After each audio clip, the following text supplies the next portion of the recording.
कहानी की शुरुआत में हम देखते हैं कि दो लोग आपस में बातें कर रहे होते हैं। वो डिस्कस कर रहे होते हैं कि वक्त भी कितनी अजीब चीज है। ये बुरे से बुरे इंसान को भी पूरी तरह बदल सकता है। वो एग्जाम्पल देते हैं माइकी का, जो पहले इतना घटिया इंसान था कि अपने जुए के कर्जे को चुकाने के लिए अपनी खुद की बेटी तक को बेचने के लिए तैयार था। लेकिन सीन तब बदल गया जब उस पर आसमानी बिजली गिरी। उस हादसे के बाद वो ऐसा बदला कि जो इंसान पहले अपनी फैमिली की जरा भी परवाह नहीं करता था, आज वो उन्हें बचाने के लिए शहर के सबसे बड़े गैंग लीडर से भी लड़ने को तैयार है। वो लोग हैरान थे कि क्या सच में टाइम किसी को इतना बदल सकता है। लेकिन यहाँ पर कहानी में एक गहरा राज है। माइकी खुद ऑडियंस को बताता है कि उसे वक्त ने नहीं बदला है। सच तो ये है कि वो असल में गॉड लुओ है, जो डिवाइन वर्ल्ड का सबसे पावरफुल भगवान है। जब वो अपनी दुनिया में था, उसे हमेशा से पता था कि उसे एडमायर करने वालों से ज्यादा उससे नफरत करने वाले लोग मौजूद हैं। उसे डर था कि कभी भी कोई उसे धोखा देकर मार सकता है। इसीलिए उसने अपनी सेफ्टी के लिए अर्थ पर अपना एक अवतार यानी इनकारनेशन पहले से ही छोड़ रखा था। प्लान ये था कि जिस दिन डिवाइन वर्ल्ड में उसे धोखा मिलेगा, उसकी आत्मा का एक टुकड़ा अर्थ पर मौजूद इस बॉडी में आ जाएगा, और वो बॉडी माइकी की ही थी। जब वो इस शरीर में आया तो उसे एहसास हुआ कि असली माइकी बस एक हारा हुआ जुआरी था, जिसकी बॉडी में पहले कोई सोल या इमोशंस थे ही नहीं। इसीलिए वो इतना पत्थर दिल था। लेकिन अब उस बॉडी में गॉड लुओ की आत्मा है। वो क्लियर कर देता है कि अगर मुसीबत उस पर आई तो वो माइकी बनकर उसका सामना करेगा, लेकिन अगर खतरा उसकी फैमिली पर आया तो दुश्मनों का सामना साक्षात गॉड लुओ से होगा। वो अपने पुराने दुश्मनों और गद्दारों को भी चेतावनी देता है कि वो उन्हें ऐसी मौत देगा कि उनकी रूह कांप जाएगी और वो दोबारा जन्म लेने के बारे में सोचेंगे भी नहीं। अब मेन स्टोरी शुरू होती है। हम देखते हैं कि एक औरत जिसका नाम लिली है, वो माइकी पर बुरी तरह चिल्ला रही होती है। वो यकीन नहीं कर पा रही थी कि माइकी अपनी सगी बेटी सोफिया को गैम्बलिंग का उधार चुकाने के लिए बेचने जा रहा है। लिली उसे जानवर से भी बदतर कहती है और रोते हुए रिक्वेस्ट करती है कि वो सोफिया को छोड़ दे। वो वादा करती है कि वो डबल मेहनत करके और ज्यादा पार्ट टाइम जॉब्स करेगी ताकि ब्रदर हु का पैसा चुका सके। नन्ही सोफिया भी रोते हुए अपनी माँ से उसे बचाने की गुहार लगा रही होती है, लेकिन माइकी पर इन बातों का कोई असर नहीं होता। वो उल्टा लिली को ही सुनाने लगता है कि उसकी कमाई से तो उसके जुए के 2 राउंड का खर्चा भी नहीं निकलेगा, तो वो कर्जा क्या खाक चुकाएगी। वो लिली को बेवकूफ बोलते हुए डराता है कि अगर सोफिया को उनके हवाले नहीं किया तो ब्रदर हु के आदमी कल तक उन सबको काट डालेंगे। माइकी इतनी बेशर्मी से कहता है कि बच्चे तो और भी पैदा हो जाएंगे, लेकिन अभी जान बचाना ज्यादा जरूरी है। वो लिली को धमकी देता है कि अगर वो बीच में आई तो वो सोफिया के साथ साथ उसे भी मार देगा। ये कहकर वो लिली को एक तरफ फेंक देता है। लिली रोते हुए खुद को कोसती है कि उसने ऐसे राक्षस से शादी क्यों की। जब माइकी सोफिया को जबरदस्ती ले जाने लगता है तो लिली उसे धक्का देती है, जिससे माइकी का पैर फिसलता है और वो जमीन पर गिरकर घायल हो जाता है। माइकी को चोट लगने के बावजूद लिली उसे उठाने नहीं जाती। सोफिया बुरी तरह डरी हुई थी और रोते हुए कह रही थी कि वो आगे से कोई शरारत नहीं करेगी, बस उसे ले जाया ना जाए। लिली अपनी बेटी को गले लगाकर चुप कराती है और दिलासा देती है कि सब ठीक हो जाएगा। तभी सीन में ट्विस्ट आता है और कुछ गुंडे घर के अंदर घुस आते हैं। वो आते ही ताना मारते हैं कि माइकी के पास जुआ खेलने का तो बहुत टाइम है, लेकिन पैसे देने के नाम पर वो गायब हो जाता है। उनकी नजर जमीन पर पड़े घायल माइकी पर पड़ती है। एक गैंगस्टर मजाक उड़ाते हुए कहता है कि मरने का नाटक मत करो, तुम्हें पैसे तो देने ही पड़ेंगे। वो धमकी देते हैं कि अगर माइकी खड़ा नहीं हुआ तो वसूली उसकी फैमिली से करेंगे। ये सुनकर लिली जोर जोर से चिल्लाने लगती है, जिससे आसपास के पड़ोसी वहां जमा होने लगते हैं। वहां मौजूद गुंडे माहौल खराब कर रहे होते हैं। वो भीड़ से कहते हैं कि तुम लोग क्या तमाशा देख रहे हो, हम तो बस अपना दिया हुआ लोन वसूलने आए हैं, हमने कुछ भी इलीगल नहीं किया है। तभी भीड़ में से एक बुजुर्ग आदमी हिम्मत करके बोलता है कि तुम लोग एक बच्ची को किडनैप कर रहे हो और कह रहे हो कि कुछ गलत नहीं किया। वो धमकी देता है कि अगर वो नहीं गए तो वो पुलिस को बुला लेगा। इस पर गैंगस्टर एक बहुत ही कमीनी चाल चलता है। वो उस बूढ़े आदमी को पहचान लेता है और स्माइल करते हुए कहता है कि तुम सामने वाले घर में रहते हो ना, तुम्हारी ग्रैंड डॉटर भी बहुत क्यूट है, सोफिया और उसकी जोड़ी खूब जमेगी, बोलो तो उसे भी साथ ले चले। ये सुनते ही वो बुजुर्ग और बाकी पड़ोसी बुरी तरह डर जाते हैं। गैंगस्टर साफ कह देता है कि जिसे अपनी जान प्यारी है वो चुपचाप निकल ले। लोग डर के मारे वहां से भाग खड़े होते हैं। इसके बाद गैंगस्टर फिर से अपनी बात पर आता है। लिली अपने बचाव के लिए पास में पड़ा एक चाकू उठा लेती है और चिल्लाती है कि दूर रहो। वो साफ कहती है कि कर्जा माइकी ने लिया है, हमने नहीं, इसलिए वो बच्ची को नहीं ले जा सकते। लेकिन वो गैंगस्टर तो पुराना क्रिमिनल था। वो लिली के हाथ से पलक झपकते ही चाकू छीन लेता है और हवा में कपड़े की एक पट्टी काटकर अपनी स्किल का शो ऑफ करता है। उसके आदमी उसकी तारीफ करते हैं कि बॉस क्या तकनीक है। बॉस हंसते हुए कहता है कि माइकी भले ही किसी काम का ना हो, लेकिन उसकी वाइफ और फैमिली काफी इंटरेस्टिंग है। तभी सोफिया, जो अभी भी उनकी पकड़ में थी, उस गैंगस्टर के हाथ पर जोर से काट लेती है। गैंगस्टर दर्द से घुर्राता है और कहता है कि इस मुसीबत को मुझसे दूर करो। वो तो ब्रदर हु का ऑर्डर था कि बच्ची को खरोच भी नहीं आनी चाहिए, वरना वो उसे वहीं काट डालता। लिली गिड़गिड़ाते हुए भीख मांगती है कि सोफिया तो बस एक बच्ची है, उसका इन सबसे कोई लेना देना नहीं है। गैंगस्टर बहुत बेरहमी से जवाब देता है कि तुम लोग माइकी की फैमिली हो, उसने कसीनो में अपना सब कुछ हार दिया है और उस सब कुछ में तुम और तुम्हारी बेटी भी शामिल हो। लिली रोते हुए उससे पूछती है कि क्या उसे भगवान से डर नहीं लगता। इस पर वो गैंगस्टर हंसता है और फिलॉसफी झाड़ते हुए कहता है कि कौन सा भगवान, वो जो अमीरों का साथ देता है। यहाँ कोई भगवान नहीं है। जिसके पास पावर और पैसा है, असल में वही भगवान है। ठीक उसी पल जैसे कुदरत ने उसकी चुनौती सुन ली हो, आसमान से एक जोरदार बिजली गिरती है और सीधे माइकी की बॉडी को स्ट्राइक करती है। सब के सब हक्के बक्के रह जाते हैं कि ये क्या हुआ, लेकिन अगले ही पल सबको चौंकाते हुए माइकी खड़ा हो जाता है और उस गैंगस्टर का हाथ पकड़ लेता है। गैंगस्टर उसे ताना मारते हुए कहता है कि अरे माइकी, तुझे होश आ गया, तेरी इतनी हिम्मत कि मेरा हाथ पकड़े। लेकिन यहाँ माइकी के अंदर अब वो जुरारी नहीं था।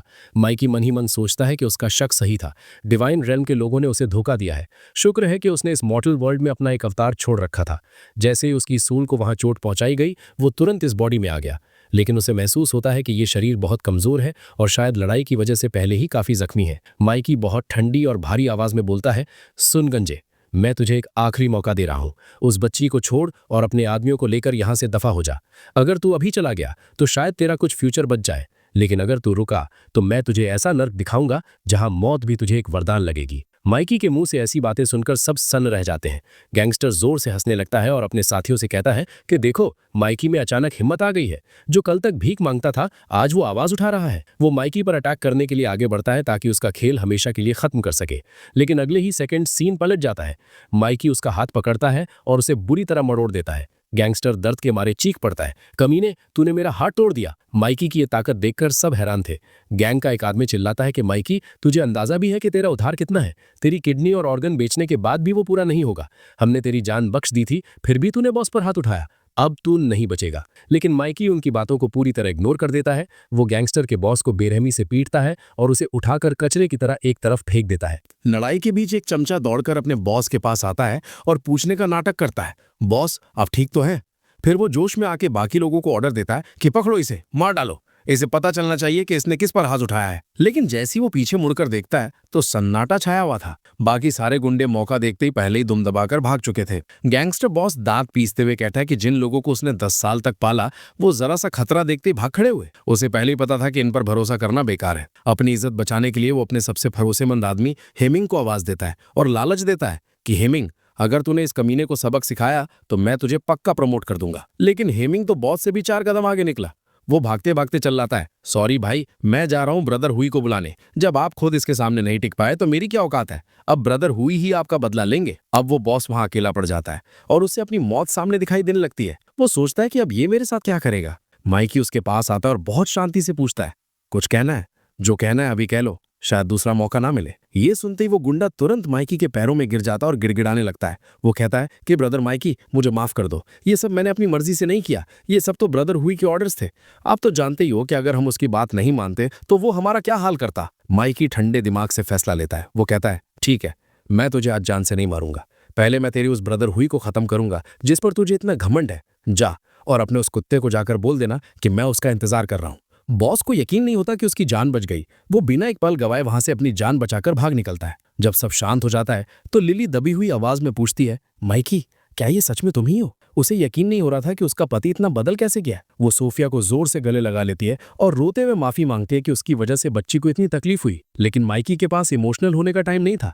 वो अर्जेंटली कहता है कि जल्दी से सारा सामान पैक करो, हमें अभी के अभी यहाँ से निकलना होगा। असल में माइकी की बॉडी बहुत कमजोर थी और वो अभी किसी पावरफुल दुश्मन का सामना करने की हालत में नहीं था। उसे डर था कि अगर वो गुंडे वापस आ गए तो बड़ी मुसीबत हो जाएगी। लिली घबराते हुए पूछती है कि वो लोग कहाँ जाएंगे। माइकी कहता है कि उसके पास एक प्लान है। लेकिन तभी अचानक उसके सिर में तेज दर्द उठता है और वो घुटनों के बल गिर जाता है। माइकी को रियलाइज होता है कि ये ह्यूमन बॉडी उसकी पावरफुल सोल को संभाल नहीं पा रही है। वो सोचता है कि अगर ये शरीर इतना नाजुक है तो वो अपनी स्पिरिचुअल पावर्स को यूज नहीं कर पाएगा। उसे समझ नहीं आ रहा था कि उसका अवतार इतना कमजोर कैसे हो सकता है। लिली घबरा जाती है और पूछती है कि उसे क्या हो रहा है। माइकी दर्द में कराहते हुए कहता है कि उसे हीलिंग में मदद चाहिए। लिली बेचारी रोते हुए कहती है कि वो क्या करे, उनके पास तो हॉस्पिटल जाने के भी पैसे नहीं है। वो पड़ोसियों से मदद मांगने जाने लगती है, लेकिन माइकी उसे रोक देता है। वो कहता है, नहीं, किसी की जरूरत नहीं है, बस जैसा मैं कहूं वैसा करो। तभी नन्ही सोफिया मासूमियत से पूछती है कि मम्मी पापा क्या कर रहे हैं। लिली बात को संभालते हुए झूठ बोलती है कि वो लोग बस एक गेम खेल रहे हैं। सोफिया भी खेलने की जिद करती है।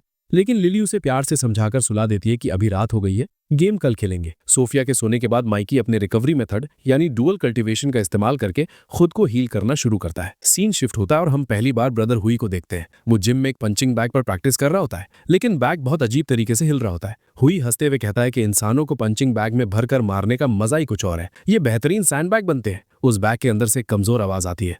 वो आदमी रहम की भीख मांगते हुए कहता है, ब्रदर हुई, आपने वादा किया था कि अगर आप अपना सारा गुस्सा मुझ पर निकाल लेंगे तो आप मेरी बीवी और बच्ची को छोड़ देंगे। हुई एक बहुत ही कमीनी हंसी हंसता है। वो कहता है, मैं अपने वादे का पक्का हूं, लेकिन अगर अभी भी मेरा गुस्सा शांत नहीं हुआ तो मैं तुम्हारी फैमिली को बेच दूंगा।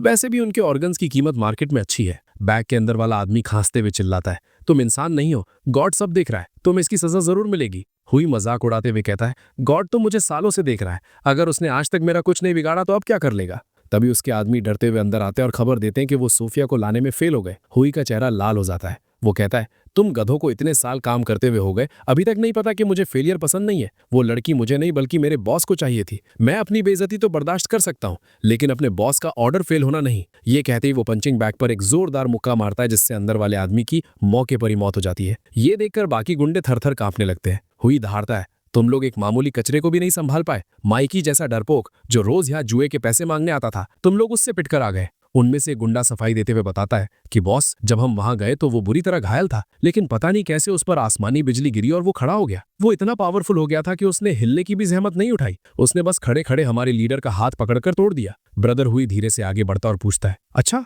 कैसे तोड़ा हाथ, क्या ऐसे पकड़ा था? वो गुंडा हाँ में सिर हिलाता है, जी बिल्कुल वैसे ही। हुई एकदम से क्रूर हो जाता और कहता है, और फिर उसने मुट्ठी ऐसे भींची थी। ये बोलते ही वो उस गुंडे का हाथ बुरी तरह मरोड़ कर तोड़ देता है। हुई उसे लात मारकर भगाते हुए कहता है, मुझे अपने कसीनो में तो कचरा और लो लाइफ लोग पसंद है, लेकिन अपनी टीम में नहीं। दफा हो जा मेरी नजरों से और दोबारा अपनी शक्ल मत दिखाना। सीन वापस ब्रदर हुई के पास शिफ्ट होता है। वो गैंगस्टर बॉस जिसका हाथ टूट चुका था अब भी हुई के सामने गिड़गिड़ा रहा था। वो भीख मांगते हुए कहता है, ब्रदर हुई, मैंने सालों आपकी वफादारी की है, प्लीज मुझे एक और मौका दे दो, मुझे ऐसे गैंग से बाहर मत निकालो। लेकिन हुई के अंदर दया नाम की कोई चीज नहीं थी। वो बिना किसी इमोशन के जवाब देता है, कचरा कभी किसी काम का नहीं होता। वो अपनी टीम को ऑर्डर देता है कि तैयार हो जाओ, हम अभी के अभी सोफिया को उठाने जा रहे हैं। दूसरी तरफ माइकी के घर का सीन है। पूरी रात माइकी की हीलिंग करने की वजह से लिली बुरी तरह थक चुकी थी। माइकी बहुत प्यार से उसे कहता है, थैंक यू, आज तुमने मेरी जान बचा ली। लिली उसे गौर से देखती है और अपने मन की बात कह देती है। वो कहती है, तुम वो माइकी नहीं हो जिसे मैं जानती थी। मुझे पक्का यकीन है तुम उससे बिल्कुल अलग और एक अच्छे इंसान हो जिसे अपनी फैमिली की फिक्र है।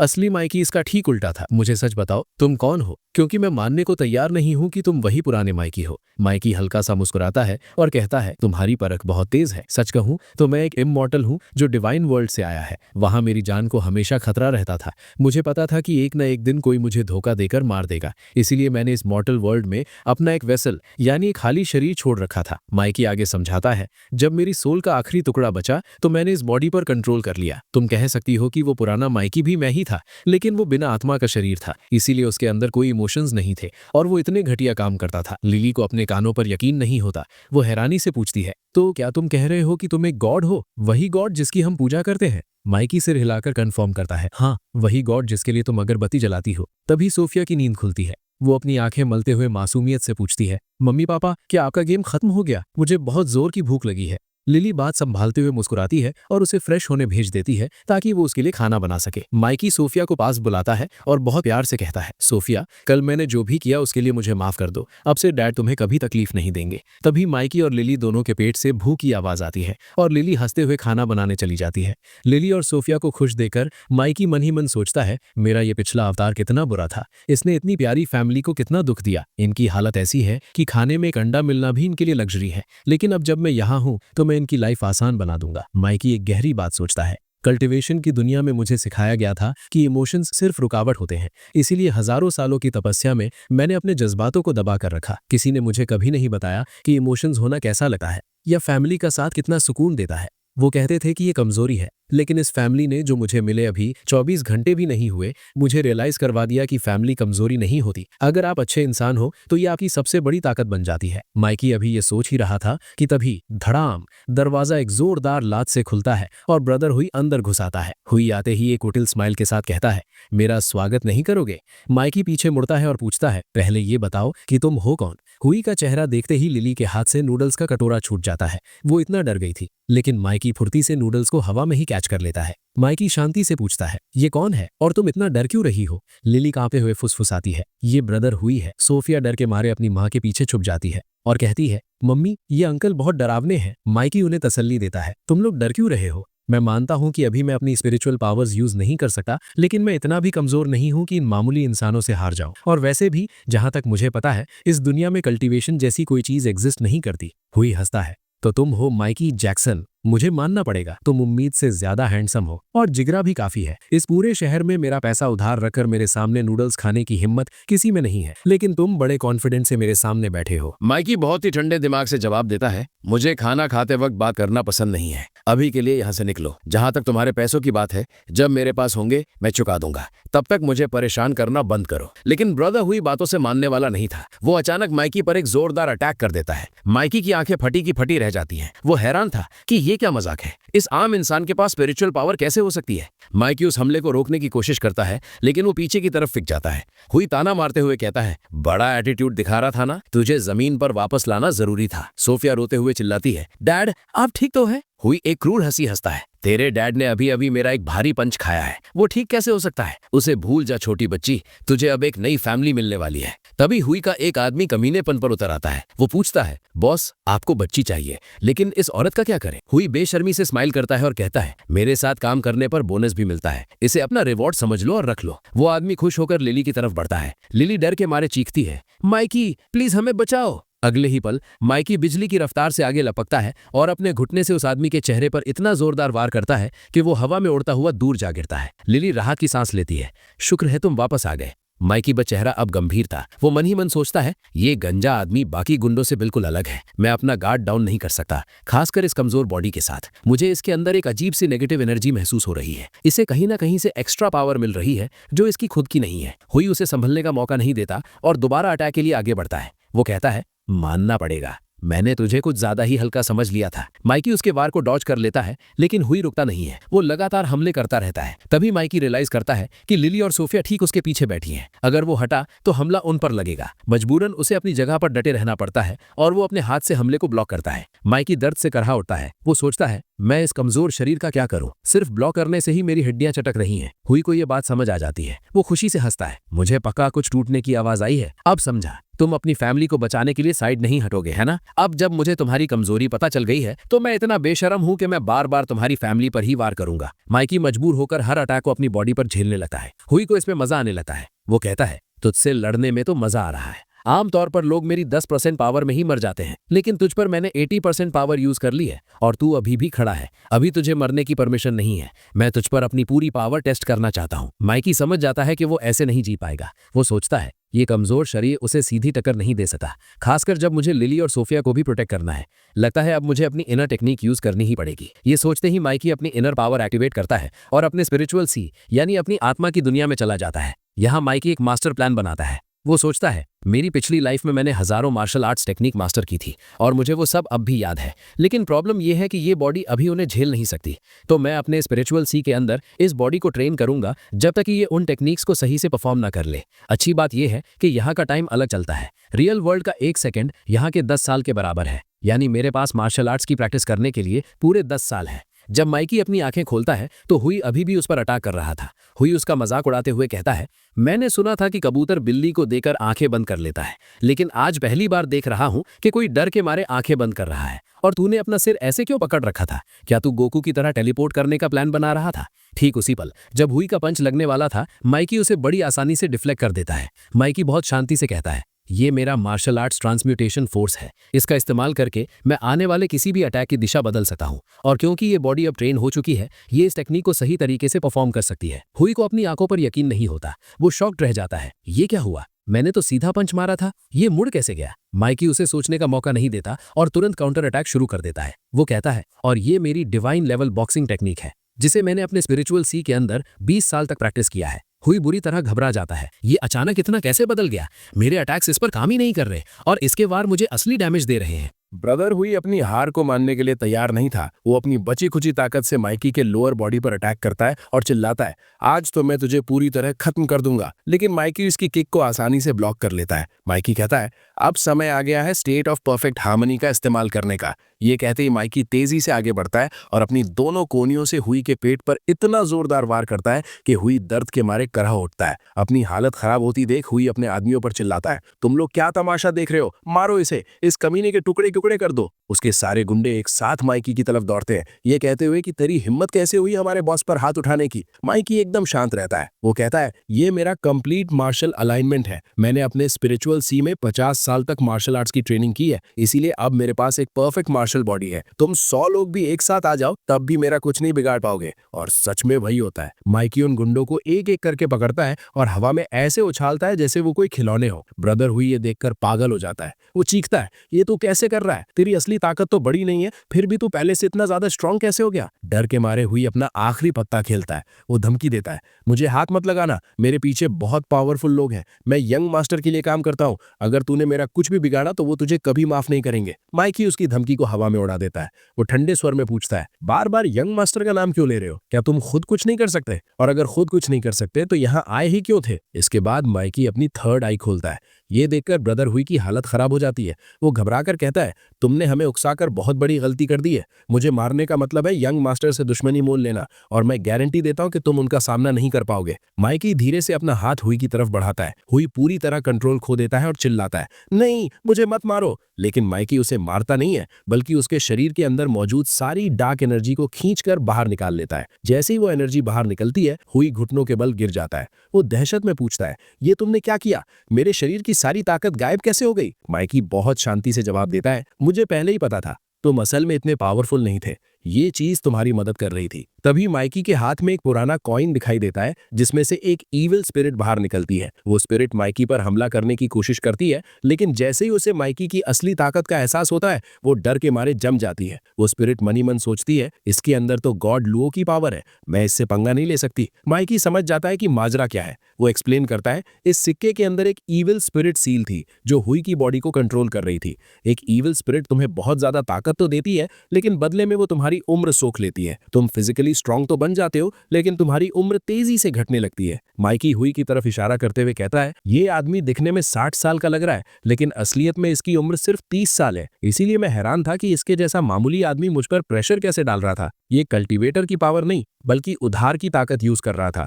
इंटरेस्टिंग है कि इस दुनिया में भी कल्टीवेशन एग्जिस्ट करता है। माइकी आराम से नीचे बैठ जाता है और हुई से पूछता है, क्या हुआ? अब तो तुम्हारे मुंह से आवाज भी नहीं निकल रही। ब्रदर हुई अब पूरी तरह टूट चुका था। वो माइकी के पैरों में गिरकर गिड़गिड़ाता है, ब्रदर माइकी, प्लीज मुझे माफ कर दो। मैं तो बस यंग मास्टर का एक छोटा सा नौकर था। मैं ये सब अपनी मर्जी से नहीं कर रहा था। मैं सोफिया को हाथ भी नहीं लगाऊंगा। मुझे वो नहीं चाहिए, बस मेरी जान बख्श दो।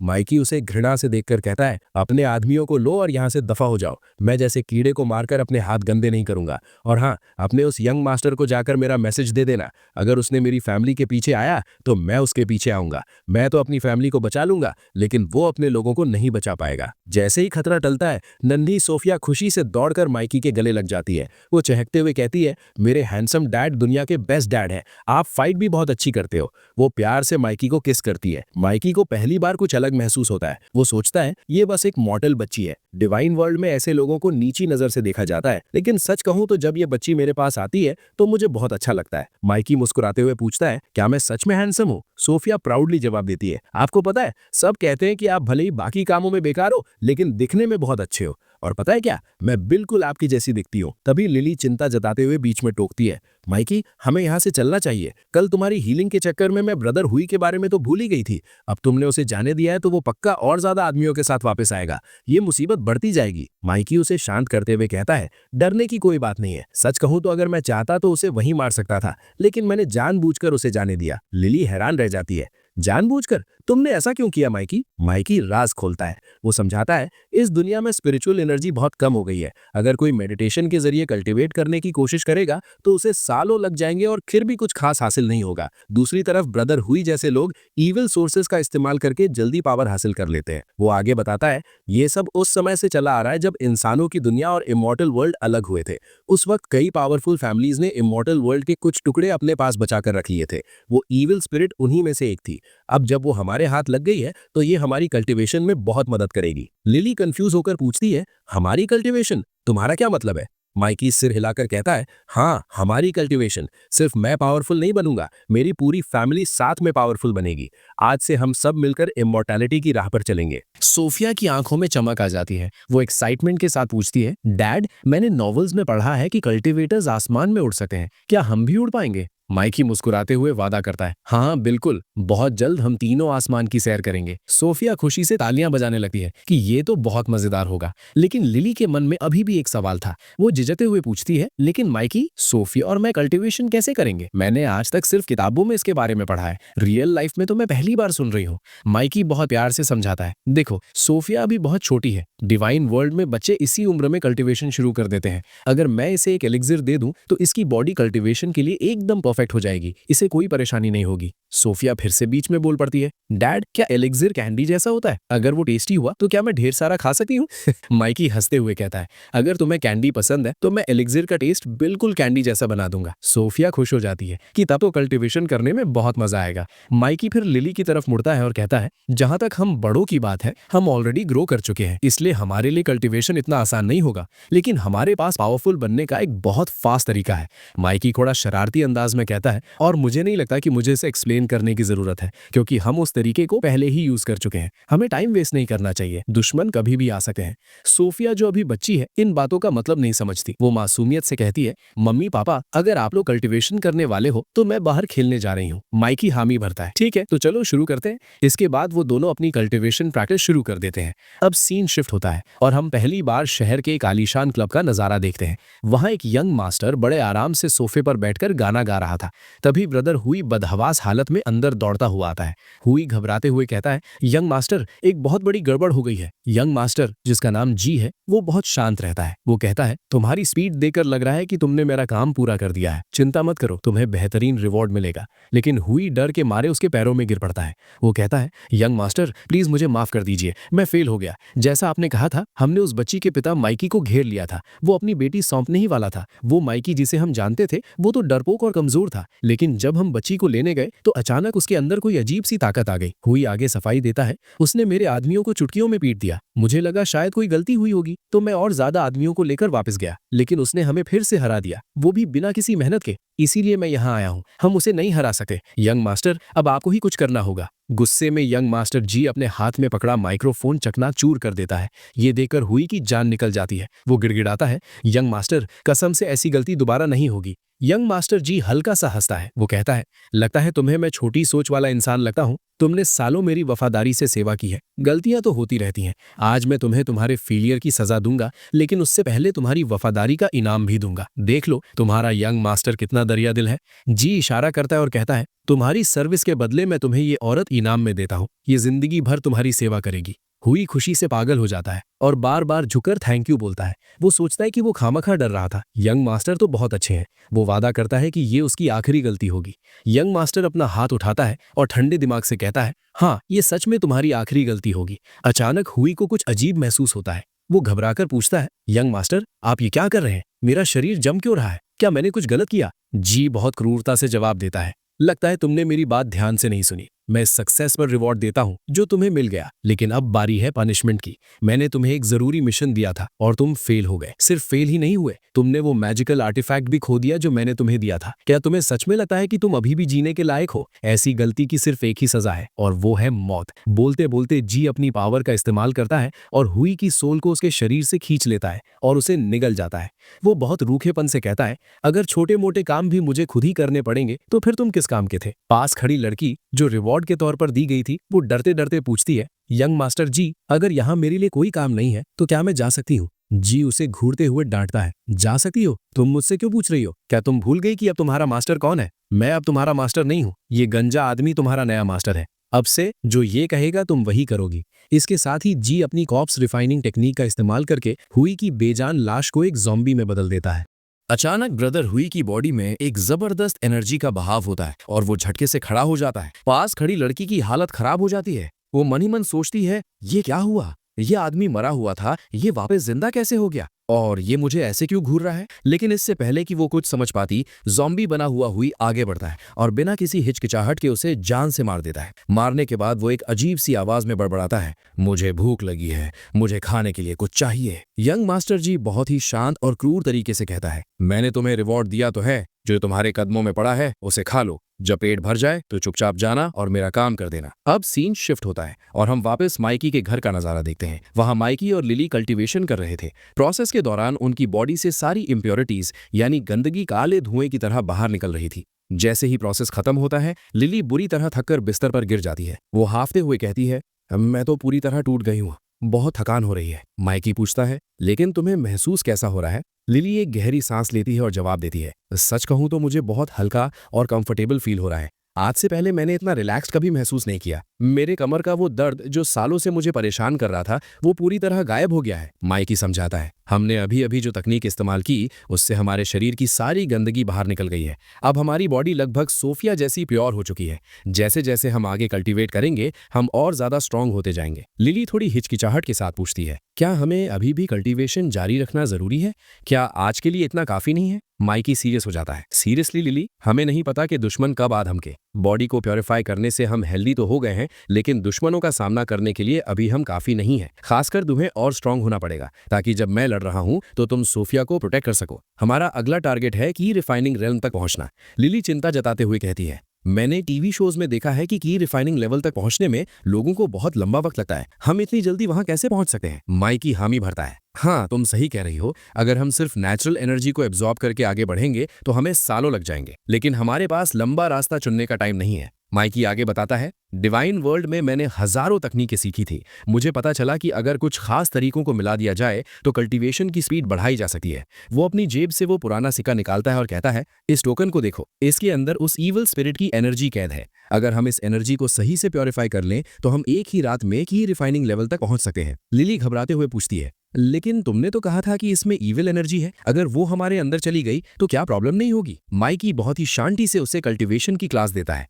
वो कहता है, ध्यान से सुनो, कल्टीवेशन 3 तरह की होती है। पहली है नेचुरल कल्टीवेशन, इसमें हम नेचर से एनर्जी लेते हैं। ये सबसे सेफ है लेकिन बहुत स्लो है। दूसरी है ड्यूअल कल्टीवेशन, जो हम कर रहे हैं, ये तेज है और आसान भी। और तीसरी है प्लंडरिंग कल्टीवेशन, जहां दूसरों की एनर्जी चुराई जाती है। माइकी क्लियर करता है, नॉवेल्स में विलन इसलिए पावरफुल लगते हैं क्योंकि वो दूसरों की एनर्जी चुराते हैं। देखो, एनर्जी खुद कभी ईविल या बुरी नहीं होती, उसे हासिल करने का तरीका बुरा होता है। अगर हम इस एनर्जी को सही तरीके से निकाल कर प्योरीफाई कर लें तो ये हमारे लिए पूरी तरह सेफ है। लिली हैरानी से कहती है, तो कल्टीवेशन के इतने सारे रूप होते हैं और ये छोटी सी चीज हमें इतना पावरफुल बना सकती है। माइकी टोकन को देखते हुए आ भरता है। बदकिस्मती से इस टोकन में अब ज्यादा एनर्जी नहीं बची है। अगर ये फुल होता तो हम की रिफाइनिंग के पीक तक पहुंच सकते थे, लेकिन जो बचा है उससे कम से कम एंट्री तो हम ले ही सकते हैं। हमें टाइम वेस्ट नहीं करना चाहिए, दुश्मन कभी भी दोबारा अटैक कर सकते हैं। हमें जल्द से जल्द स्ट्रांग बनना होगा। लिली समझ जाती है और सिर हिलाती है, ठीक है, बताओ मुझे क्या करना है। माइकी उस टोकन को अपने मुंह में रख लेता है और इशारे से कहता है, तुम्हें कुछ नहीं करना,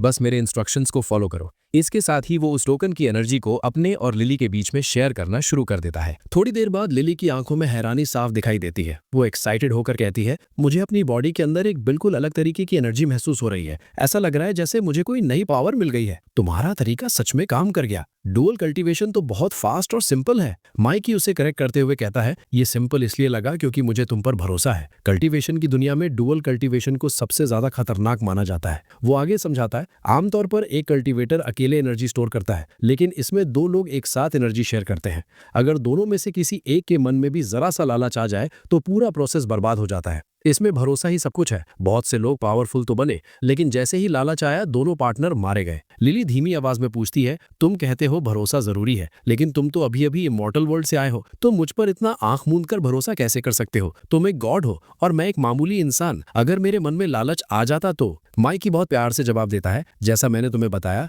ये शरीर हमेशा से मेरा ही था। जब मेरी सोल वापस आई तो मैंने इस शरीर की सारी यादें देखी। मैंने देखा कि मेरे अवतार ने तुम्हारे साथ कितना बुरा बर्ताव किया था, इतना बुरा कि कोई और होता तो उसे कब का छोड़कर चला जाता, लेकिन तुम फिर भी रुकी रही, तुमने उसका ख्याल रखा। माइकी इमोशनल होकर कहता है, उसी पल मेरी नजरों में तुम्हारी इज्जत बहुत बढ़ गई। मुझे एहसास हो गया कि तुम वो हो जो मुझे कभी धोखा नहीं देगी। अगर तुम मुझसे पूछो कि मोर्टल वर्ल्ड में आने के बाद मेरा सबसे बड़ा खजाना क्या है, तो वो तुम हो। फिर वो माहौल को हल्का करते हुए मुस्कुराता है, अब मुझे ऐसे घूरना बंद करो, हमें अभी भी कल्टीवेट करना है और जल्द ही ब्रेक थ्रू करना है। सीन बदलता है। हम देखते हैं कि सोफिया पार्क में मजे से खेल रही है, लेकिन तभी अचानक ज़ॉम्बी बन चुका ब्रदर हुई उसके ठीक पीछे आ खड़ा होता है। उसी वक्त घर पर बैठे माइकी को खतरे का एहसास हो जाता है। माइकी तुरंत अलर्ट हो जाता है, दुश्मन आ चुके हैं, हमें जल्दी करना होगा। सोफिया मुसीबत में है। लिली घबरा जाती है, सोफिया जरूर पार्क में खेल रही होगी। माइकी लिली को एक जरूरी इंस्ट्रक्शन देता है, मुझे कसकर पकड़ लो, हमारा कल्टीवेशन ब्रेक थ्रू के बीच में है, इसलिए तुम्हें मुझसे दूर नहीं होना है। हम इसी हालत में सोफिया को बचाने चलेंगे,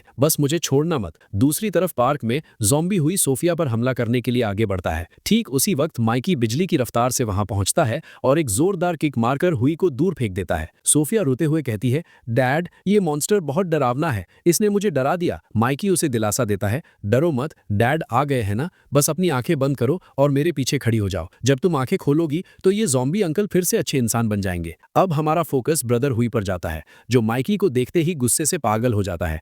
माइकी उसे गौर से देखता है और समझ जाता है ये अब इंसान नहीं रहा, ये पूरी तरह से एक कॉप्स पपेट बन चुका है। माइकी मन ही मन एनालाइज करता है, जैसा मुझे शक था, हुई के पीछे जो लोग हैं वो उसकी हार बर्दाश्त नहीं कर पाए, उन्होंने इसे एक जिंदा लाश बनाकर मुझे मारने के लिए भेजा है। माइकी अपने मार्शल आर्ट्स का इस्तेमाल करता है और हुई को एक बहुत ही खतरनाक पंच मारता है, लेकिन अजीब बात यह थी कि हुई पर इसका कोई असर नहीं होता। चूंकि वो अब एक कॉप्स पपेट है, उसे दर्द महसूस ही नहीं होता। माइकी ऑडियंस को एक्सप्लेन करता है, कॉप्स पपेट्स के साथ यही सबसे बड़ी प्रॉब्लम है। अगर आप उन्हें खत्म करना चाहते हैं तो आपको उन्हें एक ही स्ट्राइक में पूरी तरह से नष्ट करना होगा, वरना आपके छोटे मोटे हमलों का उन पर कोई असर नहीं होगा। लड़ाई के दौरान हुई माइकी का एक हाथ पकड़ लेता है और दूसरे हाथ से उस पर हमला करने की कोशिश करता है, लेकिन माइकी घबराता नहीं है, बल्कि वो यही चाहता था। वो सोचता है, मैं इसी मौके का इंतजार कर रहा था, अब जब इसने मुझे पकड़ लिया है तो मैं इस लाश को कंट्रोल कर सकता हूँ। माइकी अपनी स्पिरिचुअल टेक्निक को एक्टिवेट करता है और इसी के साथ उसे एक ब्रेक थ्रू मिलता है। वो पूरे जोश में चिल्लाता है, मिस्टिक गेट्स की पहली टेक्निक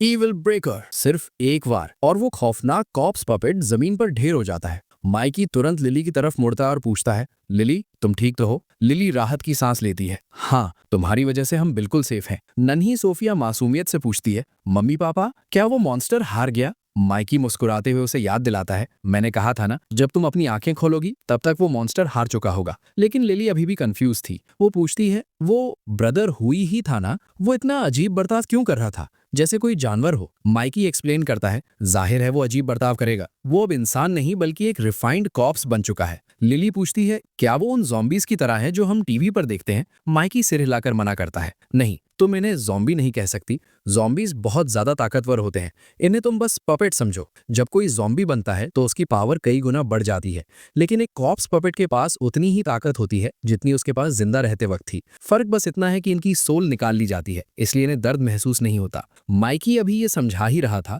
कि तभी यंग मास्टर जी दोबारा सीन में एंट्री मारता है। वो ताली बजाते हुए कहता है, क्या शानदार एक्सप्लेनेशन दिया है, तुम्हारी बातें सुनना सच में एंटरटेनिंग था। सच कहूं तो मैं इंप्रेस हूं, तुमने मेरे पपेट को कितनी आसानी से मार दिया। पहले मुझे सिर्फ शक था, लेकिन अब मुझे यकीन हो गया है कि तुम पक्का मिस्टिक सेक्ट से हो। सिर्फ वहीं के लोगों में इतनी पावर होती है कि वो मेरे पपेट को हरा सके, एक आम इंसान के बस की ये बात नहीं है। खतरा भापते ही माइकी लिली की तरफ मुड़ता है और सख्ती से कहता है, सोफिया को लेकर तुरंत अंदर जाओ, चाहे कुछ भी हो जाए बाहर मत निकलना। लिली घबराते हुए सिर हिलाती और कहती है, प्लीज अपना ख्याल रखना। तभी यंग मास्टर जी की गंदी नजर लिली पर पड़ती है। वो कमीनेपन से हंसता है, अरे वाह, तुमने तो अपनी पूरी फैमिली को ही कल्टीवेटर बना दिया।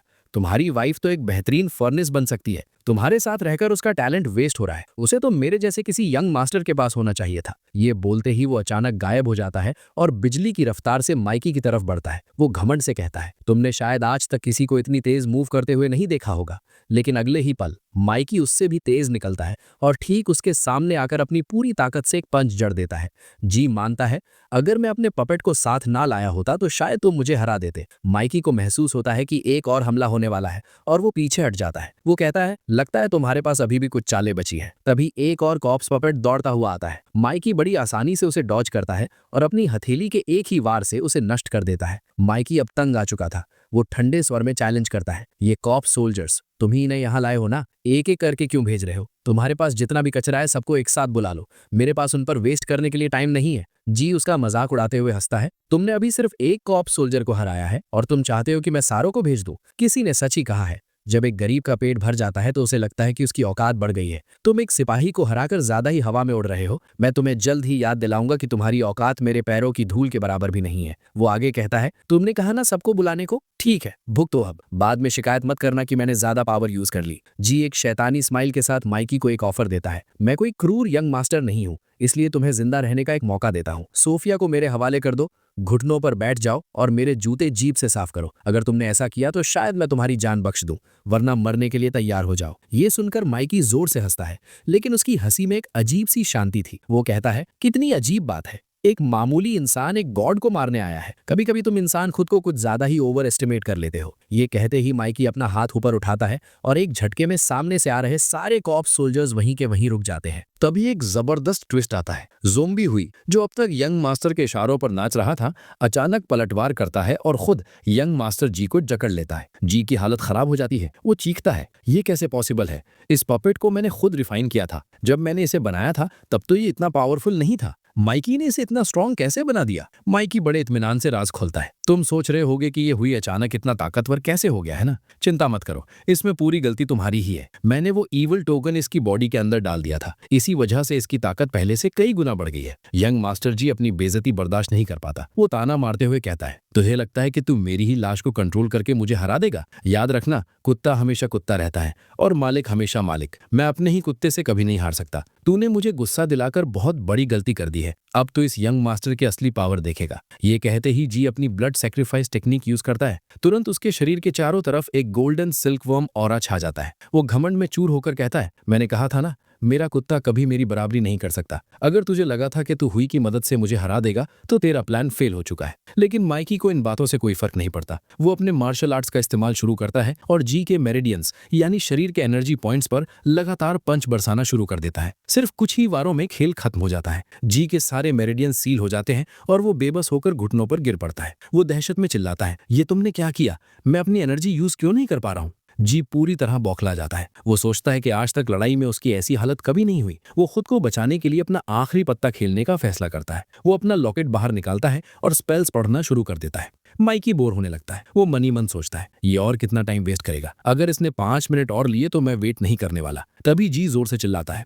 आखिरकार मेरी समनिंग कंप्लीट हो गई। लेकिन इससे पहले कि वो अपनी बात पूरी कर पाता, माइकी आगे बढ़ता है और उसे एक जोरदार थप्पड़ रसीद कर देता है। माइकी झुंझलाते हुए डांटता है, अबे बेवकूफ, तूने मुझे इतनी देर तक वेट करवाया और उसके बाद भी कुछ नहीं हुआ। क्या तुझे मैं पागल दिखता हूँ? सच कहूं तो मुझे तेरी इस टेक्निक पर भरोसा करना ही नहीं चाहिए था। तेरे हाथ में ही आर्टिफैक्ट बिल्कुल वैसा ही है जैसे बंदर के हाथ में अदरक। चीज पावरफुल है लेकिन तेरे किसी काम की नहीं। इसके बाद माइकी मुड़ता है और अपने नए गुलाम को ऑर्डर देता है, ज़ोंबी हुई, इसे उठाओ और जल्दी घर ले चलो। हमें अपनी कल्टीवेशन दोबारा शुरू करनी है। सीन घर पर शिफ्ट होता है। माइकी दरवाजा खटखटाता है और शांति से कहता है, डरो मत, मैं हूं। जैसे ही गेट खुलता है, लिली और सोफिया का चेहरा देखने लायक था। माइकी उन्हें बताता है, मैंने उन सबका काम तमाम कर दिया है, अब और कोई मुसीबत नहीं आएगी। लेकिन लिली उन्हें देखकर शॉक्ड रह जाती है। ये क्या है? ये लोग यहाँ क्यों हैं? सोफिया भी डर के मारे रोने लगती है। मम्मी, मुझे डर लग रहा है वो गंजा मॉन्स्टर फिर वापस आ गया। माइकी मुस्कुराता है और सोफिया को पास बुलाकर समझाता है, डरो मत सोफिया, ये दिखने में भले ही मॉन्स्टर जैसा है लेकिन असल में ये कुत्ता है, एक बहुत ही आज्ञाकारी कुत्ता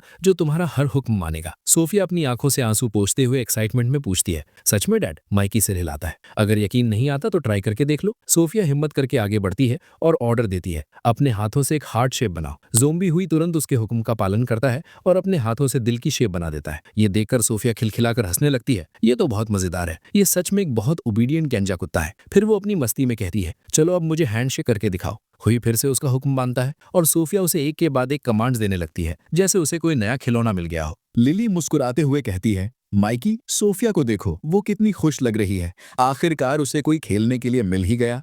लेकिन मुझे अभी भी समझ नहीं आ रहा, तुम इस यंग मास्टर को घर के अंदर क्यों लाए? माइकी समझाता है, लिली, ये वो दौर है जहां स्पिरिचुअल एनर्जी लगभग खत्म होने वाली है। ऐसे समय में पुरानी दुनिया के ट्रेजर्स बहुत कीमती होते हैं क्योंकि उनमें एंशिएंट एरा की ताकत छुपी होती है। वो यंग मास्टर की तरफ इशारा करते हुए कहता है, ये यंग मास्टर जी पक्का किसी बहुत बड़ी और पावरफुल फैमिली से है। इसके बैकग्राउंड की वजह से इसके पास जरूर कुछ खास खजाने होंगे। इसे देखो, ये दिखने में कितना बेवकूफ और कमजोर लगता है, लेकिन इतनी कम उम्र में ये ऑलरेडी की कंडेंसेशन रेल्म के पीक पर पहुंच चुका है और इसकी बॉडी एनर्जी से भरी हुई है। माइकी हंसते हुए कहता है, शुक्र है कि ये एक नंबर का गधा है जिसे अपनी एनर्जी यूज करनी ही नहीं आती। अगर इसे तरीका पता होता तो ये हमारे लिए बहुत बड़ा खतरा बन सकता था। इसकी पूरी बॉडी खजानों से लदी हुई है। अगर हम इसे अच्छे से सर्च करें तो शायद हमें कोई ऐसा आर्टिफैक्ट मिल जाए जिससे सोफिया को प्रोटेक्ट करना आसान हो जाए। तभी अचानक जी की आंखें खुलती हैं। वो अपने बंधे हुए हाथ पैर देकर आग बबूला हो जाता है। तुमने मुझे बांधा? क्या तुमने कभी किसी ड्रैगन को रस्सियों में जकड़े हुए देखा है? तुम्हारी हिम्मत कैसे हुई? तुम्हें पता भी है मैं कौन हूं या मेरा बाप कौन है? तुम बस एक छोटे मोटे कल्टीवेटर हो। तुम जैसे लोग तो मेरे सामने खड़े होने के भी लायक नहीं है। जी धमकी देता है। मुझे मारना तो बहुत दूर की बात है। मेरा यकीन करो, मेरी फैमिली में बहुत से पावरफुल एक्सपर्ट्स भरे पड़े हैं। अगर उनमें से एक भी यहाँ आ गया ना तो वो तुम्हारे चीथड़े उड़ा देगा। माइकी उसकी बकवास सुनकर थक जाता है। वो बड़े आराम से अपनी जुराबें उतार कर जी के मुंह में ठूस देता है। माइकी ठंडे स्वर में कहता है, तू इंसान है या रेडियो? जब से आया है तब से नॉन स्टॉप बके जा रहा है। अब फर्क नहीं पड़ता कि तू कौन है या तेरा बाप कौन है। अगर मैंने तुझे पीटने का फैसला कर लिया है तो मैं तुझे पीटूंगा, फिर चाहे तेरा बाप खुद ही क्यों ना आ जाए, वो भी मेरा कुछ नहीं उखाड़ पाएगा। तभी जी की नजर सोफिया पर पड़ती है, जो उस खौफनाक ज़ॉम्बी हुई के साथ मजे से खेल रही थी। जी ये देखकर सन्न रह जाता है। वो सोचता है, नॉर्मली कॉप्स मॉन्स्टर्स अपने मास्टर के अलावा किसी की नहीं सुनते, लेकिन इस लड़के ने ना सिर्फ उसे कंट्रोल कर लिया बल्कि वो ज़ॉम्बी अब एक बच्ची का हुक्म मान रहा है। ये कैसे पॉसिबल है? माइकी उसे डांटते हुए कहता है, इधर उधर देखना बंद कर और एक अच्छे बच्चे की तरह चुपचाप बैठ। मैं चेक करने वाला हूं कि तेरे पास कौन कौन से खजाने हैं। अगर तूने जरा सी भी होशियारी दिखाई तो याद रखना, मुझे थप्पड़ मारने में बहुत मजा आता है। माइकी उसके गले से एक पुराना सा लॉकेट उतारता है। लिली पूछती है, तुम इसका क्या करोगे? ये तो बहुत पुराना और साधारण लग रहा है। माइकी जवाब देता है, कल्टीवेशन की दुनिया में पुराना होने का मतलब है कीमती होना। इसे मैजिक सील कहते हैं। इस सील के जरिए हेल से डीमंस को बुलाया जा सकता है। इसके दो काम है, डीमंस को बुलाना और उन्हें नष्ट करना। इस सील का मालिक जितना पावरफुल होगा वो उतना ही ताकतवर डीमन बुला पाएगा। वो एक चेतावनी भी देता है, लेकिन इसकी एक कीमत है। हर समनिंग एक सैक्रिफाइस मांगती है और वो कीमत क्या होगी ये सिर्फ वो डीमन ही तय करता है। जी अपने मुंह से जुराबे हटाकर गुस्से में चिल्लाता है, तेरी हिम्मत कैसे हुई मेरी फैमिली की सील को हाथ लगाने की? ये सील सिर्फ मेरी है, जी फैमिली के यंग मास्टर की। वो डींगे हाँकता है, हमारी फैमिली एक 100 साल पुराने डीमन किंग की पूजा करती है। हम मानते हैं कि वो हमारा पूर्वज है और हम जब चाहे उसे बुला सकते हैं। अब समझ आया कि मेरी फैमिली कितनी भयानक है। सिर्फ धरती ही नहीं, नर्क भी हमारे कंट्रोल में है। माइकी आगे बढ़ता है और एक जोरदार तमाचा जी के गाल पर रसीद करता है। अपना बकवास मुंह बंद रख। जी गुस्से से लाल होकर चिल्लाता है, तूने मुझे मारा कैसे? लेकिन माइकी रुकता नहीं है, वो उसे पीटता ही रहता है। वो उसका मजाक उड़ाते हुए कहता है, तुझे चाहे कितना भी वहम हो कि तेरे पास बहुत पावर है, लेकिन अगर वो डीमन किंग तेरा रिश्तेदार भी होता तब भी तू उसे समन नहीं कर पाता। सच कहूं तो तेरे पूर्वजों ने अपनी फैमिली में तेरे जैसा नाकारा कीड़ा देख लिया होता तो वो भी शर्म से पानी पानी हो जाते। तभी माइकी की नजर जी के कपड़ों पर रिंगते हुए एक कीड़े पर पड़ती है। वो बड़े कैजुअल अंदाज में कहता है, इस पर इतना हैरान मत हो, मेरी फैमिली के पास इससे कहीं बेहतर क्वालिटी के कीड़े हैं जिनमें से कुछ तो हीलिंग भी कर सकते हैं। इसके बाद माइकी जी की बेल्ट उतार लेता है। लिली को लगता है माइकी कुछ गलत करने वाला है। वो शॉक्ड होकर पूछती है कि वो क्या कर रहा है, लेकिन माइकी मनी मन सोचता है, मैं इसके साथ कुछ गलत नहीं करने वाला, मुझे बस ये बेल्ट चाहिए। ये असल में एक सोल टाइप मैजिकल आर्टिफैक्ट है जो क्रिटिकल सिचुएशन में बहुत काम आ सकता है। तलाशी लेते वक्त माइकी को कुछ टैलिस्मन्स और एक आर्मर भी मिलता है। माइकी कमेंट करता है, सच कहूं तो ये डिफेंस के लिए अच्छा आर्मर है, लेकिन ये इतना बदसूरत है कि इसे पहनने की हिम्मत मुझ में नहीं है। यंग मास्टर जी, तुम ऊपर से चाहे जितना सख्त बनने का नाटक करो, अंदर से तुम बहुत सॉफ्ट हो। फिर माइकी को उसके वॉलेट से एक अजीब सा कार्ड मिलता है। वो कहता है, पहली नजर में ये बैंक कार्ड जैसा लग रहा है, लेकिन ऐसा कलर मैंने आज तक नहीं देखा। लिली भी अग्री करती है कि उसने भी ऐसा कार्ड कभी नहीं देखा। जी घमंड से हंसता है और कहता है, बेशक तुमने नहीं देखा होगा, ये VIP ब्लैक कार्ड है जिसका सपना हर मिडिल क्लास इंसान देखता है, पर पूरा कभी नहीं होता। इसकी कोई स्पेंडिंग लिमिट नहीं है, जितना चाहो उड़ाओ। फिर वो माइकी के घर और उनके चेहरों को देखकर ताना मारता है, तुम्हारी हालत देखकर लग रहा है कि तुम लोग गरीब हो, तो चलो एक डील करते हैं, मुझे जाने दो और बदले में तुम्हें जितना पैसा चाहिए मैं खुशी खुशी दे दूंगा। माइकी हंसते हुए जवाब देता है, चंद कागज के नोटों के दम पर इतना मत उछलो, तुमने हमारी पावर देखी है ना।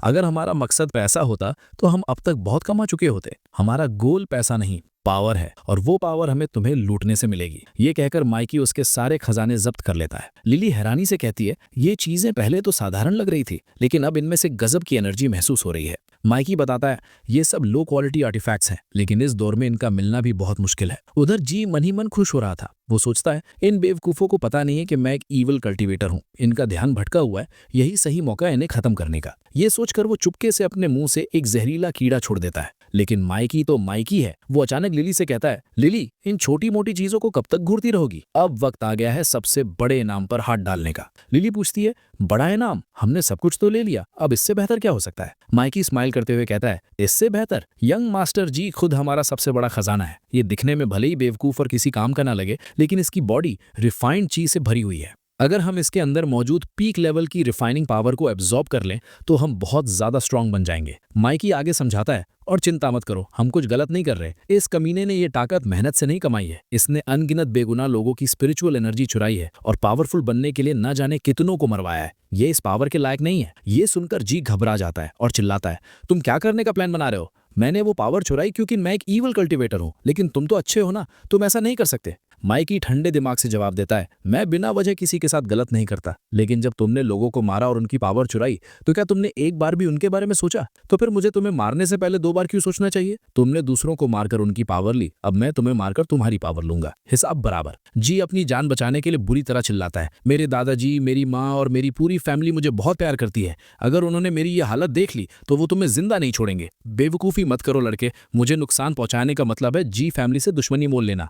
उन्होंने आज तक ताकतवर से ताकतवर इंसान को भी नहीं बख्शा है, तो तुम क्या चीज हो? माइकी उसकी बकवास का जवाब एक जोरदार किक से देता है, जिससे जी हवा में उड़ता हुआ दूर जा गिरता है। यंग मास्टर जी अपनी बकवास जारी रखना चाहता था, लेकिन माइकी उसे ठंडी नजरों से घूरते हुए चुप करा देता है। जब तक तुमसे कोई सवाल ना पूछा जाए अपनी जबान बंद रखना। लिली थोड़ी नर्वस होकर पूछती है, माइकी, हम इसकी पावर को कैसे अब्सॉर्ब करेंगे? कि हम वैसे ही करेंगे जैसे हमने अपनी स्पिरिचुअल एनर्जी शेयर की थी? माइकी सिर हिलाकर साफ मना कर देता है, बिल्कुल नहीं, हम इस कमीने के लिए चीजें इतनी आसान नहीं बनाने वाले। वो समझाता है, देखो, डुअल कल्टीवेशन एनर्जी को बराबर शेयर करने के लिए बेस्ट है, लेकिन यहाँ वो पॉसिबल नहीं है, और हम सीधे इसकी एनर्जी छीन भी नहीं सकते क्योंकि इस कमीने ने ये पावर दूसरों से चुराई है। अगर मैंने जबरदस्ती इसे खींचा तो मेरी सोल इम्प्योर हो जाएगी। अब हमारे पास सिर्फ एक ही सेफ रास्ता बचा है, स्टार अब्सॉर्बिंग टेक्निक। ये नाम सुनते ही लिली का कॉन्फिडेंस बढ़ जाता है। तो मैं एक्सप्लेन करने की जरूरत नहीं है, मैंने नॉवेल्स में इस टेक्निक के बारे में पढ़ा है, मुझे पता है ये कैसे काम करती है। वो मानती है, सच कहूं तो मुझे लगता था कि नॉवेल्स में सब बकवास लिखा होता है, लेकिन अब रियलाइज हो रहा है कि वो सब सच था। और सच बताऊं,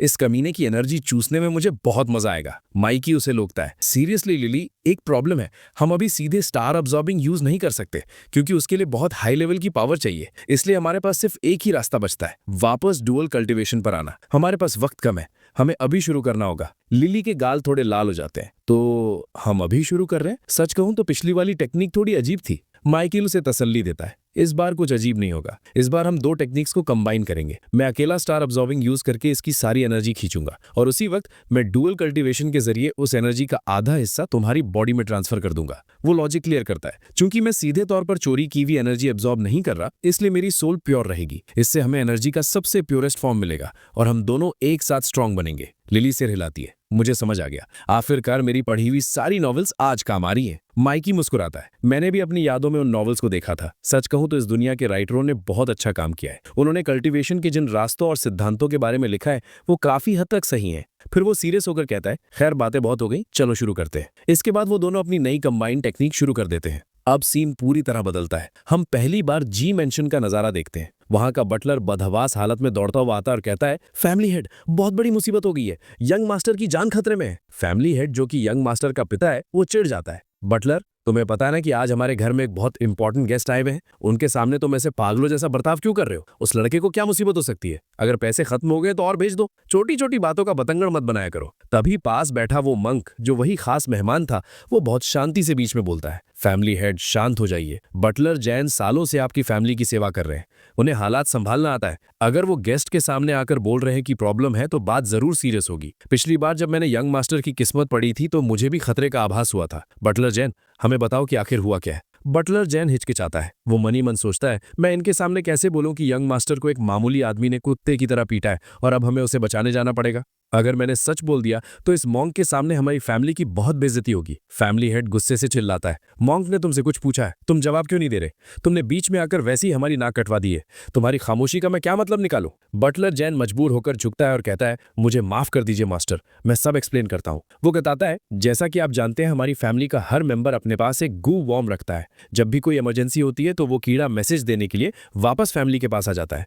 अभी थोड़ी देर पहले यंग मास्टर का गू वॉर्म वापस लौट आया है। बटलर जैन मनी सनी मन दुआ करता है। मैंने इशारा दे दिया, प्लीज समझ जाओ, अगर मैंने इससे ज्यादा बोला तो मॉन्ग के सामने हमारी इज्जत का कचरा हो जाएगा। मॉन्ग कहता है, सीरियसली ठीक से बताओ, पहेलियां मत बुझाओ। अगर यंग मास्टर ने अपना वॉर्म वापस भेजा है तो मामला जरूर गंभीर है। दबाव में आकर बटलर जैन आखिरकार सच उगल देता है। यंग मास्टर एक माइकी नाम के आदमी से कुछ वसूलने गए थे, लेकिन वो माइकी असल में एक ईविल कल्टीवेटर निकला। उसने यंग मास्टर को हरा दिया और उन्हें बंदी बना लिया है। बटलर की बात सुनते ही जी मैंशन में हड़कंप मच जाता है। वो बताता है कि यंग मास्टर जी बुरी तरह फंस चुके हैं और मदद की भीख मांग रहे हैं। हमें तो ये भी नहीं पता कि वो अभी जिंदा भी हैं या नहीं। ये सुनते ही फैमिली हेड का गुस्सा 7वें आसमान पर पहुंच जाता है। वो चिल्लाता है, इतनी सीरियस बात तो मुझे अब बता रहे हो? उस गू वॉर्म को तुरंत तोड़ो ताकि वो हमें रास्ता दिखा सके। मैं खुद जाकर देखूंगा कि किसकी इतनी हिम्मत हुई जो मेरे बेटे पर हाथ उठाए। अगर इतनी बड़ी फैमिली का हेड होने के बावजूद मैं अपने ही बच्चे को नहीं बचा पाया तो इस पावर का क्या फायदा? तभी पास बैठा वो मॉन्क आगे बढ़ता है और बहुत शांति से माहौल को संभालता है। वो कहता है, ब्रदर जी प्लीज शांत हो जाइए। आपका बेटा मुझे बचपन से अंकल कहता आया है, इसलिए ये मेरी जिम्मेदारी बनती है कि मैं अपने भतीजे की रक्षा करूं। मॉन्क उसे रोकता है, आपको एक मामूली ईवल कल्टीवेटर से निपटने के लिए खुद जाने की जरूरत नहीं है। मैं जाऊंगा, यंग मास्टर जी को बचाऊंगा और उस कमीने को ऐसा सबक सिखाऊंगा कि वो जिंदगी भर याद रखेगा। मैं कोशिश करूंगा कि उस भटके हुए ईवल कल्टीवेटर को सही रास्ते पर ला सकूं। फैमिली हेड थोड़ा शांत होता है और कहता है, ब्रदर मॉन्क आपका बहुत बहुत शुक्रिया।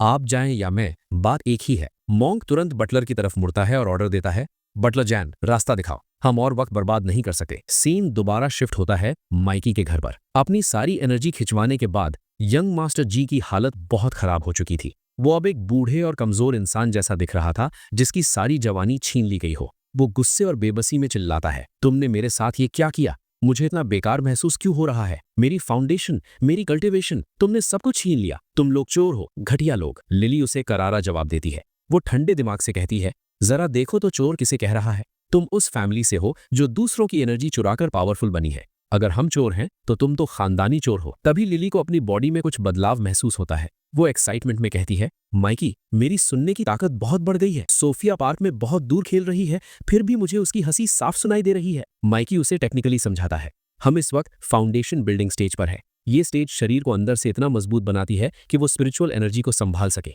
अगर किसी नॉर्मल इंसान को अचानक इतनी पावर दे दी जाए तो उसकी बॉडी उसे झेल नहीं पाएगी। इसीलिए फाउंडेशन बिल्डिंग इतनी जरूरी है। हमारा फाउंडेशन जितना मजबूत होगा, हमारी आगे की कल्टीवेशन उतनी ही जबरदस्त होगी। यंग मास्टर जी को अपनी आंखों पर यकीन नहीं हो रहा था। वो कहता है, मेरी पावर चुराने के बाद तुम की रिफाइनिंग के पीक पर पहुंच गए हो, लेकिन मुझे एक बात समझ नहीं आ रही, तुम्हारी बॉडी के अंदर की एनर्जी इतनी प्योर कैसे है? वो कंफ्यूज होकर पूछता है, जब मैंने दूसरों से एनर्जी चुराई थी तो वो हमेशा डार्क और नेगेटिव रहती थी। वो हमेशा ईविल एनर्जी ही रही, लेकिन जब तुमने मुझसे ली तो वो प्योर एनर्जी में कैसे बदल गई? माइकी बहुत शांति से जवाब देता है, इस दुनिया में बहुत कुछ ऐसा है जो तुम्हारी समझ से बाहर है। तुम बड़ी फैमिली के लोग अपनी ही बनाई हुई गलत फहमियों में जीते हो। तुम्हें अंदाजा ही नहीं है कि ये दुनिया असल में कितनी विशाल है। फिर माइकी एक बम फोड़ता है। वो कहता है, वैसे मैं इंतजार कर रहा हूं कि तुम्हें बचाने कौन आता है। मुझे अपने अगले ब्रेक थ्रू के लिए किसी पावरफुल दुश्मन की जरूरत थी, इसीलिए मैं वेट कर रहा हूँ। जी ताना मारते हुए हंसता है, मैं मानता हूँ तुम ताकतवर हो, लेकिन तुमने जी फैमिली की जो पावर देखी है वो तो बस रेत के एक दाने के बराबर है। जब हमारे एल्डर्स यहाँ आएंगे तो तुम घुटनों पर होगे। अचानक उसे कुछ याद आता है और पूछता है,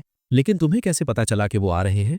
माइकी राज खोलता है, मैंने तुम्हारे उस गू वॉर्म को जाते हुए देखा था। अगर मैं ईविल एनर्जी को प्योर एनर्जी में बदल सकता हूँ तो उस छोटे से कीड़े को ट्रैक करना मेरे लिए बच्चों का खेल है। माइकी स्माइल करते हुए कहता है, सच कहूं तो मैंने जानबूझकर उसे जाने दिया। तुम्हारा वो कीड़ा इस वक्त तुम्हारी फैमिली के किसी बहुत पावरफुल एक्सपर्ट को लेकर आ रहा है। जी ये सुनकर हैरान भी होता है और खुश भी। वो मजे लेते हुए कहता है, मुझे तुम पर हंसी भी आ रही है और तरस भी, ये जानने के बाद भी कि मेरी फैमिली से कोई बड़ा एक्सपर्ट आ रहा है। तुम यहाँ इतने आराम से खड़े हो, तुम्हारा ये घमंड तुम्हें ले डूबेगा। तुम चाहे जितनी चालें चल लो, जीत नहीं पाओगे। माइकी उसकी बकवास से तंग आ जाता है। वो उसे एक और जोरदार थप्पड़ रसीद करता है और कहता है, अपना मुंह बंद रख, तेरी बातें सुनकर मेरे सिर में दर्द हो गया है। फिर वो लिली की तरफ मुड़ता है और सीरियस होकर कहता है, लिली तैयार हो जाओ, मेहमान आने वाले हैं। लिली सवाल करती है, तैयारी? कैसी तैयारी? माइकी सीरियस होकर समझाता है, सीरियसली लिली, हम जिससे लड़ने वाले हैं वो हमसे बहुत हायर रेल्म का है। कल्टीवेशन की दुनिया में एक रेल्म का फर्क भी जमीन आसमान जैसा होता है। भले ही हम की रिफाइनिंग के पीक पर हैं, लेकिन अगर सामने वाला हमसे सिर्फ एक लेवल भी ऊपर हुआ तो वो हम पर भारी पड़ेगा और इस सिचुएशन में हम हारना अफोर्ड नहीं कर सकते। लिली घबराते हुए पूछती है, तो फिर हम क्या करेंगे? अगर उसका अंकल इतना पावरफुल है तो हम जीतेंगे कैसे? माइकी पूरे कॉन्फिडेंस के साथ जवाब देता है, हम जीतेंगे चाहे कुछ भी हो जाए। है। वो एक बहुत ही बेहतरीन एग्जाम्पल देता है। देखो, कल्टीवेशन लेवल सिर्फ ये बताता है कि तुम्हारे पास कितनी पावर है, लेकिन जीत किसकी होगी ये सिर्फ कॉम्बैट एक्सपीरियंस तय करता है। मान लो एक बच्चा है और एक एडल्ट है और दोनों के हाथ में तलवार है, कौन जीतेगा? जाहिर है एडल्ट जीतेगा, भले ही बच्चा कितना भी टैलेंटेड क्यों ना हो। लेकिन अगर उस बच्चे के हाथ में तलवार की जगह गन हो तो वो एडल्ट उसके सामने टिक भी नहीं पाएगा। लिली समझ जाती है और कहती है, तो इसका मतलब हम इस लड़ाई में गन यानी मैजिकल आर्टिफैक्ट्स का इस्तेमाल करेंगे। माइकी सिर हिलाता है, बिल्कुल सही, हम यंग मास्टर जी के आर्टिफैक्ट्स का इस्तेमाल उसी की फैमिली के खिलाफ करेंगे। इन आर्टिफैक्ट्स में बहुत पोटेंशियल है, बस इन्हें सही से रिफाइन नहीं किया गया था। एक बार मैंने थोड़ा मॉडिफाई कर दूं, फिर देखना ये कितने खतरनाक बन जाते हैं। ठीक उसी वक्त घर के बाहर बटलर जैन और वो मॉन्क पहुंच जाते हैं। बटलर जैन इशारा करता है, मास्टर मॉन्क, यही वो जगह है जहां यंग मास्टर जी को बंदी बनाया गया है। मॉन्क कहता है, शुक्रिया बटलर, आगे का रास्ता मैं खुद ढूंढ लूंगा। बोलते बोलते मॉन्क अपनी डिवाइन साइट एक्टिवेट करता है। वो अपनी जादुई नजर से दीवार के पार देखता है और बहुत शांति से बताता है, घर के अंदर 2 कल्टीवेटर्स हैं, एक आदमी और एक औरत। दोनों ही की रिफाइनिंग के पीक लेवल पर है और एक कोने में एक छोटी बच्ची कॉप्स पपेट के साथ खेल रही है। बटलर जैन डरते डरते पूछता है, मास्टर मॉन्क, क्या यंग मास्टर जी ठीक है? मॉन्क जवाब देता है, एक अच्छी खबर है और एक बुरी। अच्छी खबर यह है कि यंग मास्टर जिंदा है, लेकिन बुरी खबर यह है कि उनका ऑरा बहुत कमजोर हो चुका है। इसका साफ मतलब यह है कि वो अब कल्टीवेटर नहीं रहे। उन लोगों ने ईविल तरीकों का इस्तेमाल करके उनकी सारी पावर छीन ली है। उधर अंदर माइकी को तुरंत महसूस हो जाता है कि कोई अपनी डिवाइन साइट का इस्तेमाल कर रहा है। वो चिल्लाकर कहता है, अगर तुम्हें पता चल ही गया है कि मैं कहाँ हूं तो छुपने की बजाय सामने आ जाओ। बटलर जैन बाहर से ही चिल्लाता है, प्लीज मास्टर मॉन्क, हमारे यंग मास्टर को बचा लीजिए। अगले ही पल मॉन्क अपनी जगह से गायब होता है और टेलीपोर्ट होकर सीधे माइकी के सामने प्रकट हो जाता है। उसे देखकर माइकी कहता है, तुम जी फैमिली के तो नहीं लगते, तुम तो एक मॉन्क हो, तुम यहाँ क्या कर रहे हो? मॉन्क माइकी को गौर से देखता है और मन ही मन सोचता है, ये लड़का बहुत अजीब है। इसकी स्ट्रेंथ तो सिर्फ की रिफाइनिंग लेवल की है, लेकिन इसका स्पिरिचुअल सेंस यंग मास्टर जी से कई गुना ज्यादा गहरा है। ये तो ऐसा है जैसे कोई किनारे पर खड़ा होकर समंदर की गहराई नापने की कोशिश करे। लोग सही कहते हैं, किसी की ताकत का अंदाजा उसके हुलिये से नहीं लगाना चाहिए। मुझे इससे लड़ाई अवॉइड करनी चाहिए। मॉन्क आगे बढ़ता है और बहुत ही विनम्रता से अपना इंट्रोडक्शन देता है। मैं कर्म में विश्वास रखने वाला एक साधारण सा मॉन्क हूँ। मेरा नाम डिंग डिंग धर्मा है। मैं यहाँ सिर्फ यंग मास्टर जी को वापस लेने आया हूँ। मेरी आपसे रिक्वेस्ट है कि आप उन्हें रिहा कर दे और सही रास्ते पर लौटाएं। यंग मास्टर को पकड़ के रखने में न आपका फायदा है न मेरा। अगर आप उन्हें जाने देंगे तो मुझे अपने हाथ गंदे नहीं करने पड़ेंगे।